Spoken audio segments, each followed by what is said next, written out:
Hi friends जय जगन्नाथ। चलन देखिए मो पाखे छोट छोट मूर्ति सब कौन अच्छी देखिए चलतु ये देखो गणेश आउ कलर केमती लगुच मत कमेंट करके कहे केमती लगुच छोट गणपति पापा केमती लगुच कमेंट करके कहे। और श्रीकृष्ण आसलिए बासुकी बस छोट छोट मूर्ति कि बहुत क्यूट होती बर्थडे गिफ्ट देवाई ये सब दुकान में रखाई केमती लगुच आप कमेंट करके कहे। गोटे आसमती छोट गणेश मूर्ति केमती लगुच कमेंट करके जनइबे।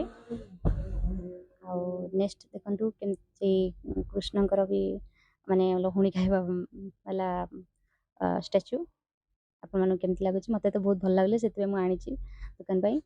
आउ इटे देखंतु पूरा छोटो कुन्नीटी बहुत सुंदर लागुछन गणपति बाबा पूरा कलर भी अंकर बहुत सुंदर आपण मानु केमती लागुची कमेंट करके कहबे। आउ इटे भी देखंतु लास्ट हमरो माने गोमातांकर आपण मानु केमती आज वीडियो केमती लागला प्लीज कमेंट करके जनइबे। रहली जय जगन्नाथ।